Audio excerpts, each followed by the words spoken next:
C'est la semaine du son à Vertou. J'ouvre les guillemets. L'être humain est parfaitement conscient que la voix, parce qu'elle véhicule la parole et le chant, constitue le plus riche, le plus parfait, le plus subtil des moyens de communication. D'après Iva Barthélémy. La semaine du son en citation. J'ouvre les guillemets. L'écriture et la peinture de la voix. D'après Voltaire, dans le dictionnaire philosophique.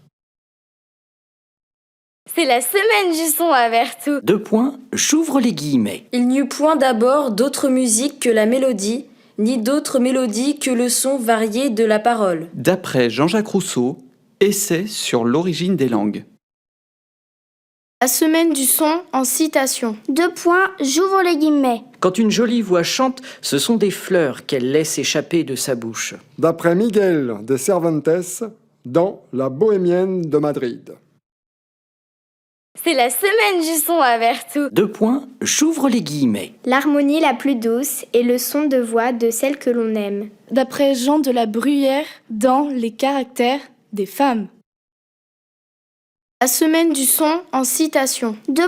J'ouvre les guillemets. Il importe peu quand la voix parle haut, quelle langue elle parle. D'après Victor Hugo dans Hernani.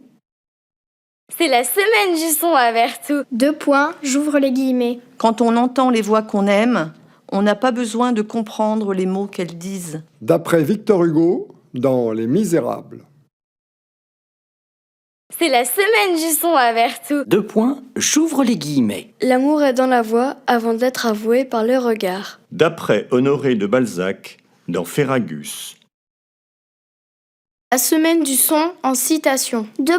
J'ouvre les guillemets. Je parle, mais celui qui m'écoute ne retient que les paroles qu'il attend. Ce qui commande au récit, ce n'est pas la voix, c'est l'oreille. D'après Italo Calvino, dans Les villes invisibles. C'est la semaine du son à Vertou.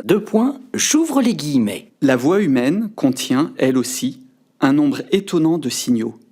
Dès la première phrase au téléphone, on sait à qui l'on a affaire. Son sexe, son âge, sa culture, son humeur agressive, abattue ou érotique, et même son niveau social.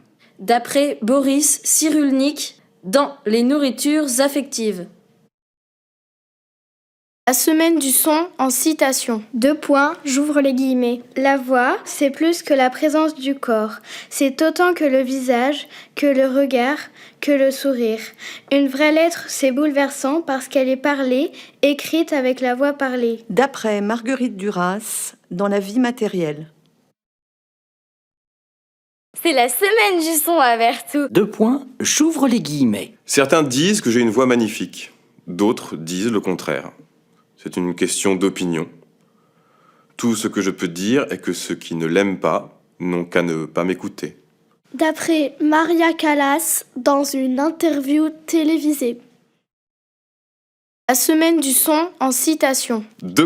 J'ouvre les guillemets. Quand je n'espère plus, l'espérance est ta voix. Quand je ne crois plus rien, tu parles et je crois. D'après Alphonse de Lamartine, dans Harmonie poétique et religieuse. C'est la semaine du son à Vertou. J'ouvre les guillemets. L'absence de vérité dans une voix est pire que la fin du monde. D'après Christian Baudin dans L'Homme Joie. La semaine du son en citation. J'ouvre les guillemets. Les sons émis par la voix sont les symboles des états de l'âme, et les mots écrits les symboles des mots émis par la voix. D'après Aristote, de l'organon de l'interprétation. La semaine du son en citation. J'ouvre les guillemets. Deux sentiments purs qui se confondent, ne sont-ils pas comme deux belles voix qui chantent? D'après Honoré de Balzac, dans La comédie humaine. C'est la semaine du son à Vertou. J'ouvre les guillemets. On peut savoir et être sot, comme avoir une belle voix et mal chanter. D'après Anne Baratin dans Ce que je pense.